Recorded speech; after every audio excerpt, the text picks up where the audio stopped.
Semuanya, kita di sini akan membahas tentang salah satu ujian yang ada di Kimia ITB. Ya, seperti judulnya, Special Method for Analytical Chemistry, atau cara-cara analisis khusus, problem discussion. Nah, langsung saja saya akan cari dulu ya soalnya.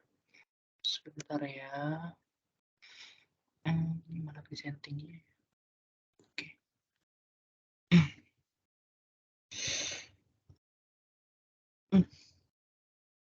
Berikan ya.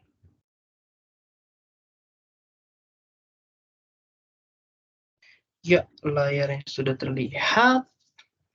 Dan sekarang seperti yang telah terlihat ya. Ujian semester untuk ujian pertama. Problem set yang pertama, yaitu soal untuk analisis spektrometri.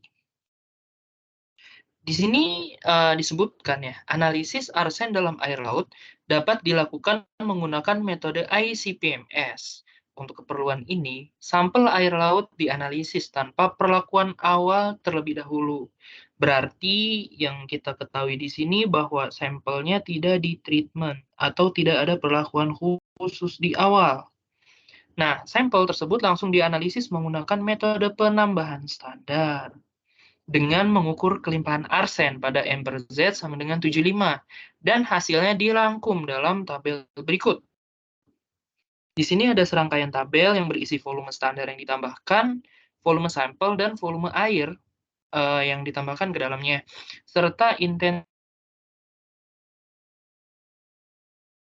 Nah, soal pertama. Dengan singkat, jelaskan bagaimana mekanisme proses terbentuknya plasma pada torch ICP. Oke, sekarang akan kita bahas ya, sebetulnya apa sih torch ICP itu?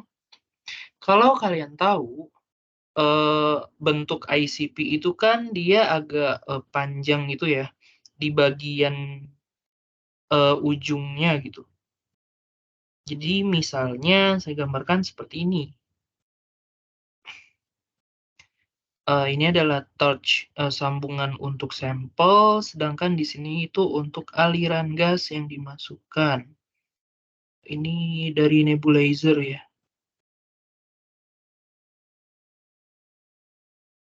Nah, di alat ICP itu mereka punya apa ya istilahnya seperti sambungan koil. Disebut juga koil penginduksi ya yang melingkari torch ini gitu. Nah, bagaimana sih proses terbentuknya plasma ini? Mula-mula ya seperti yang kita ketahui bahwa plasma sendiri adalah campuran gas dan ion. Gas dan ion ya. Nah, gas yang ada di ICP itu apa? Umumnya adalah argon. Gas argon ini akan berubah menjadi Ar plus dan elektron. Bagaimana sih awal mulanya?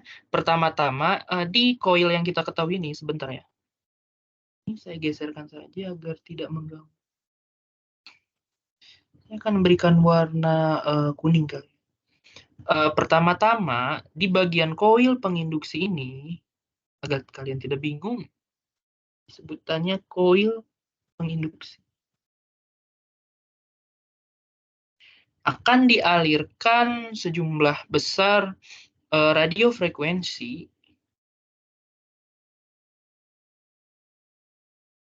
di mana radiofrekuensi ini akan menginisiasi terbentuknya medan magnet di sekitar kumparan.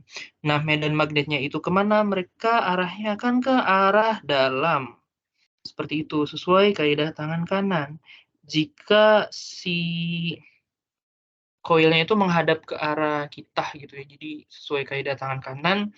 Kemudian setelah koil penginduksi dinyalakan, gas argon akan dialirkan ke dalam ini, si aliran gasnya. Maka di sini akan termuat banyak gas argon.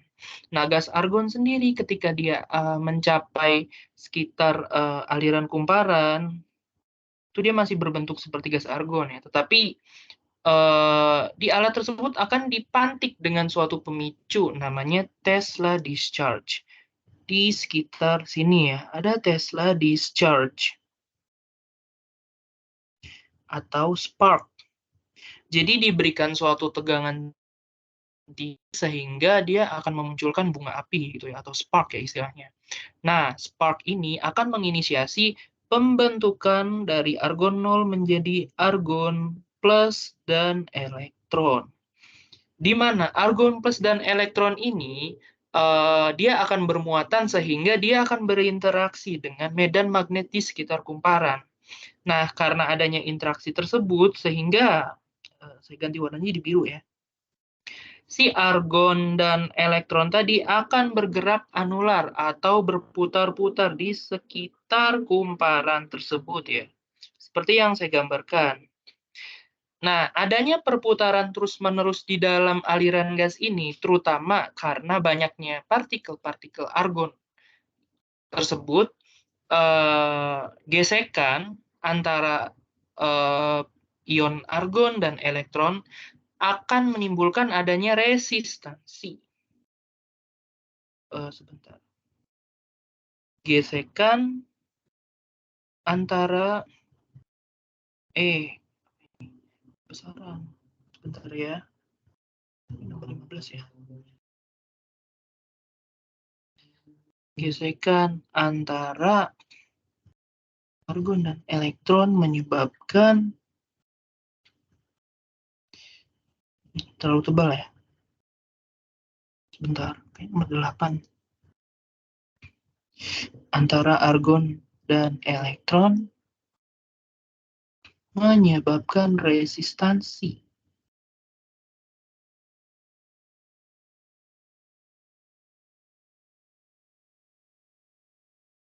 Resistansi atau gesekan ya, atau tumbukan. Timbulnya resistansi atau tumbukan sehingga akan terpicu panas. Terpicu panas. Yang lama-lama akan sangat panas.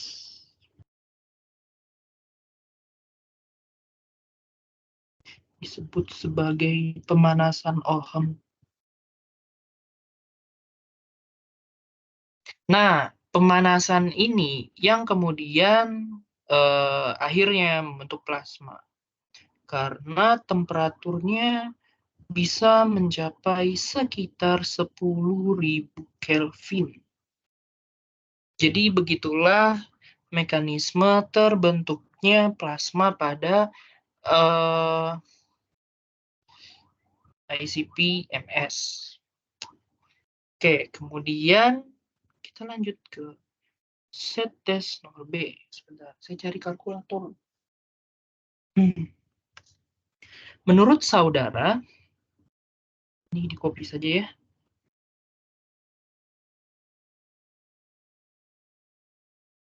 Oke, bisa di copy, kutip.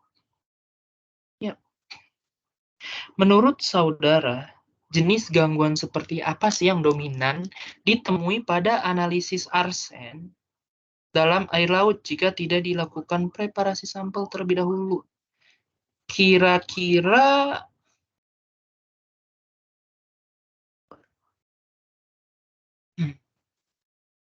seperti yang kita ketahui ya teman-teman semua bahwa sebentar ya, ini ujiannya buku terbuka ya. Saya agak melihat catatan yang sudah dibuat sebentar. Oke. Seperti yang kita tahu, jenis gangguan pada instrumen spektro seperti ICP misalnya itu macam-macam ya. Yang pertama itu ada tumpang tindih garis emisi.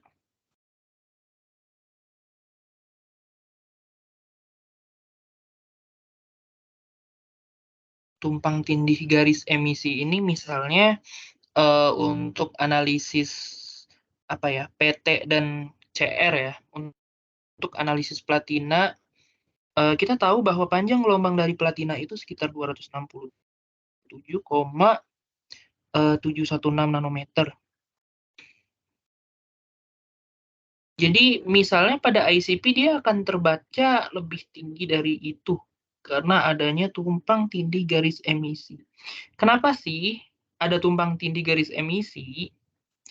Karena mungkin saja panjang gelombang dari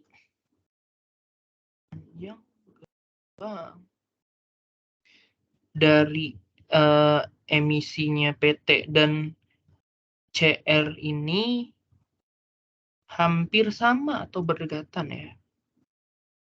Atau berdekatan. Sehingga solusinya adalah Solusinya itu adalah mengganti panjang gelombang yang dipakai. Mengganti panjang gelombang yang dipakai. Kemudian jenis emisi lain, interferensi lain itu apa aja?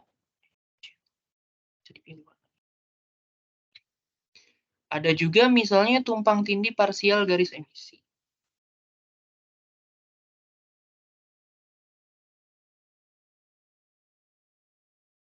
Garis emisi analit ya.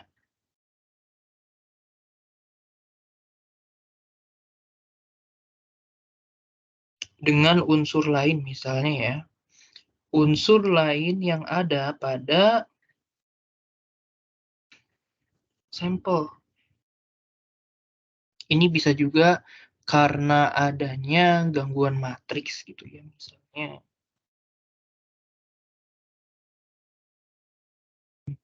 Jadi di sini contohnya itu adalah tumpang tindih garis emisi kadmium dan emisi untuk aluminium.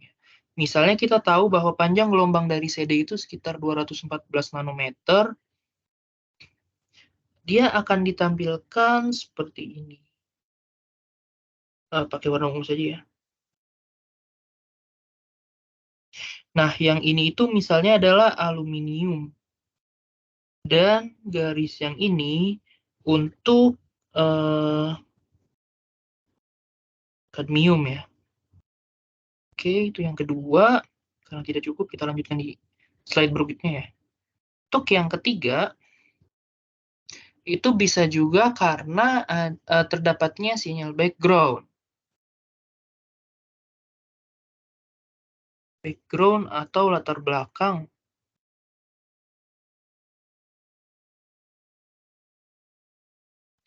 Latar belakang yang kontinu tinggi atau rendah. Kontinu tinggi atau rendah.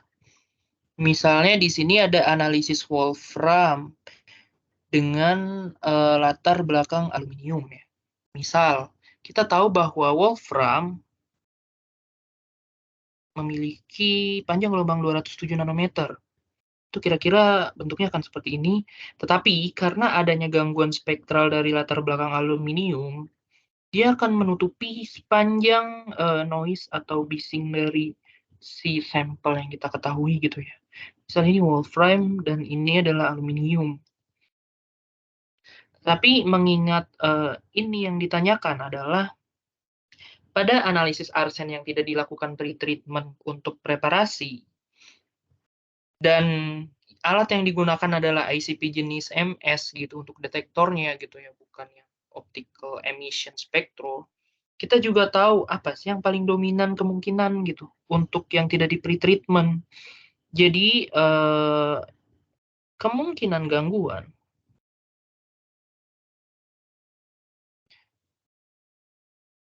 pada analisis arsen, yaitu maaf ya kalau tulisannya mungkin agak tidak terbaca ya.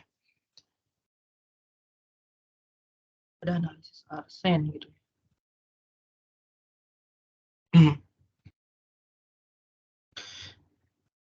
Adanya background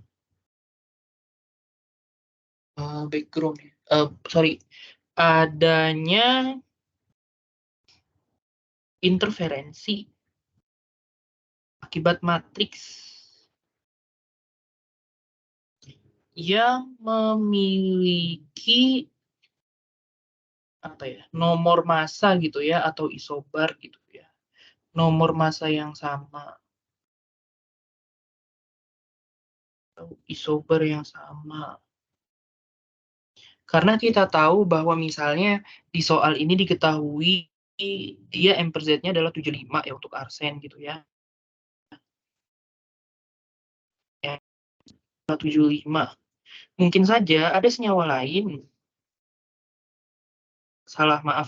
ada atom lain yang M per Z-nya juga 75, sehingga kemungkinan bisa terbaca, dan interferensi ini yang membuat puncak yang seharusnya, misalnya kadar yang terbaca itu lebih sedikit, tetapi karena adanya nomor massa permuatan gitu ya yang sama, jadi sehingga dia akan lebih panjang, akan lebih lebar ya. Meskipun kita tahu bahwa detektor MS itu menghitung kemungkinan kelimpahan yang ada gitu ya, misalnya kayak gini bentuknya ya. Tapi kalau ada yang mirip juga dia akan lebih tinggi, sehingga yang mirip ini akan ditransduksikan gitu ya, apa istilahnya ya, ditransformasikan gitu ya ke dalam sinyal serapan intensitas emisi yang tinggi juga gitu. Seperti di gambar sebelah kiri ini. Nah, ingat bahwa meskipun detektornya adalah mass spektrometri, kita tahu bahwa pengukuran untuk kadar yang terbaca di instrumen ICP tetap dalam bentuk emisi ya, atau biasanya dinyatakan dalam CPS atau count per second. Nah, kemudian kita jawab soal terakhir untuk sheet nomor 1. Di sini ditanyakan hitung kadar arsen dalam sampel air laut tersebut. Gimana sih cara menghitungnya? Nah, makanya saya bawa kalkulator. Sebetulnya boleh menggunakan aplikasi, misalnya Excel ya. Tetapi dalam ujian ini umumnya agak tidak sempat gitu ya untuk membuat perhitungannya. Jadi di sini kalian bisa menginputkan data serapan yang terbaca. Saya menghitung dulu sebentar. 126 300. Harusnya udah sesuai. Oke.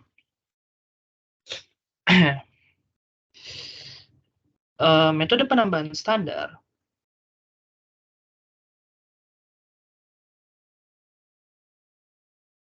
akan mengikuti perhitungan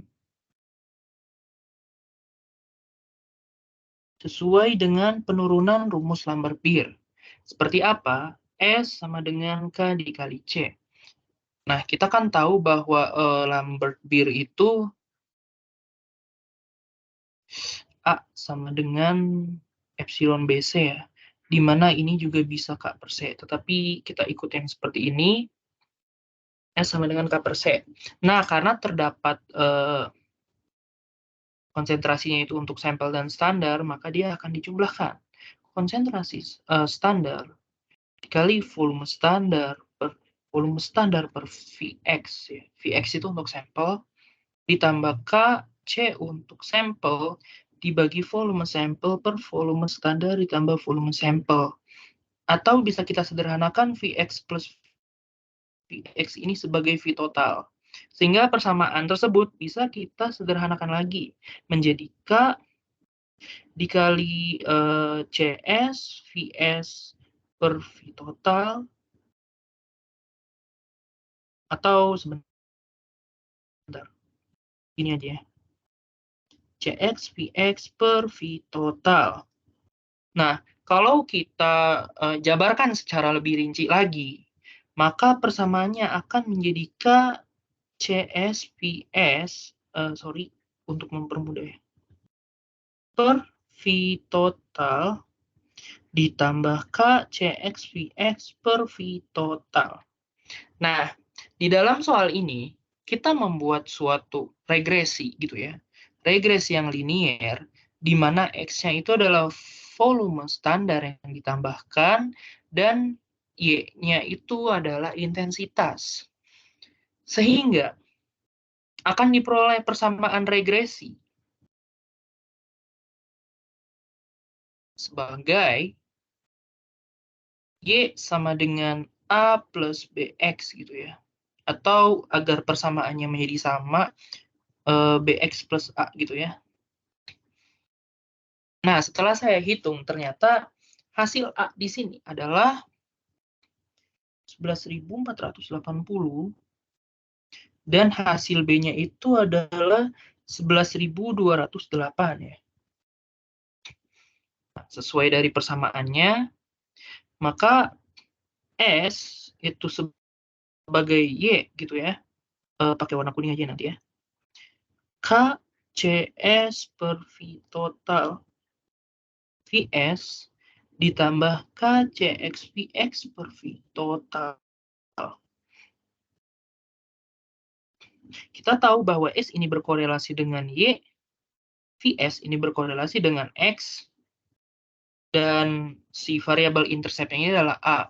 Maka dengan begitu kita bisa menentukan konsentrasi dari sampel yang diketahui dari hasil pengukuran. Bagaimana caranya? Ini di copy saja Pak. Agar tidak bingung.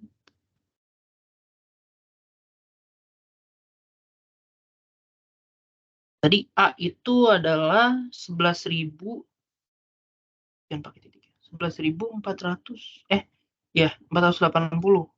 Kita tahu bahwa di sini nilai A berkorelasi dengan nilai dari KCXVX-nya ya, per V total. Maka bisa kita tulis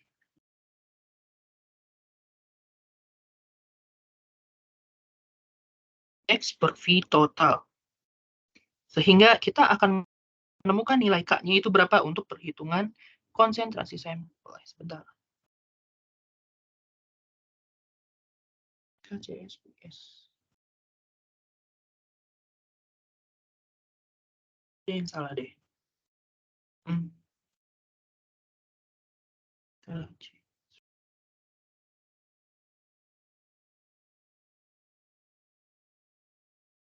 Oh iya, di sini tidak diketahui konsentrasi standar yang digunakannya berapa ya?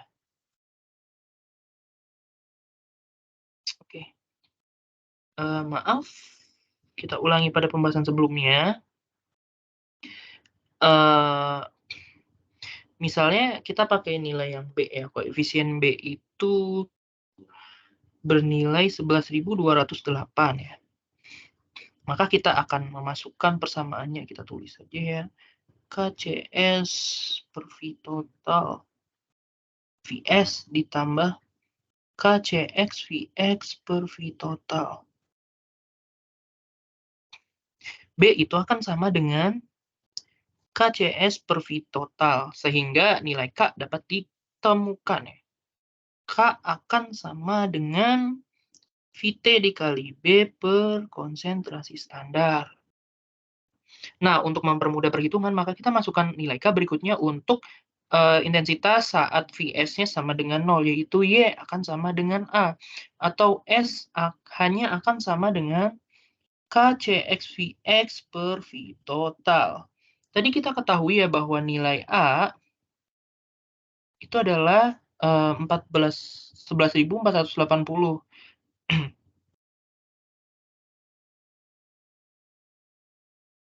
Maka A akan sama dengan K CXVX per V total. Ini VT aja ya. V total. Udah terlanjur. Di mana nilai K itu adalah VTB per CS. Dia akan sama dengan VTB per CS ya. CXVX per V total. Nah, makanya kenapa tadi tidak usah dihitung, karena ini V total bisa dicoret. Sehingga A akan sama dengan BCXVX per CS ya. Sorry. Karena tidak diketahui di soal, misalkan konsentrasi dari arsen standar yang digunakan itu adalah 5 ppm, misal ya. Sehingga kita akan dapat hasilnya. Oh ya, sorry. A pada saat 0 itu di sini bukan 11.480 ya, melainkan putih. Melainkan nilainya adalah 12.900. Ini adalah nilai A ya. Putih. Maaf.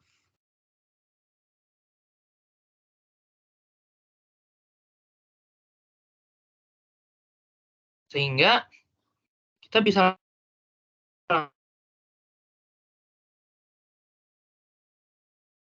12.900 akan sama dengan B tadi berapa? 11.208 ya. 11.208 dikali konsentrasi yang dicari CX gitu ya, dikali VX, VX-nya itu 10 mili dibagi konsentrasi standarnya tadi 5 ppm, sehingga CX itu nilainya akan sama dengan berapa ya? Saya hitung ternyata.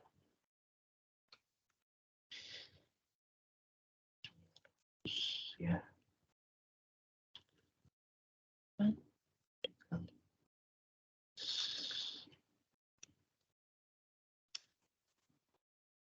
0,5754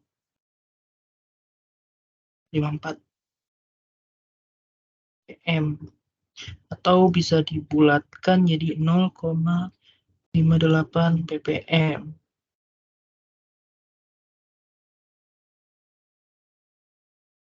Yang ada dalam sampel laut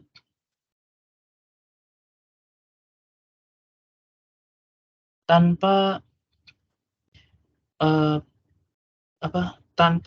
pretreatment preparation atau tanpa preparasi sampel sebelumnya. Nah, mungkin itu adalah jawaban yang bisa dijawab di set soal nomor 1 ini. Ya, mohon maaf untuk kekurangan yang dibuat, tetapi semoga membantu untuk ujian kalian. Sampai jumpa.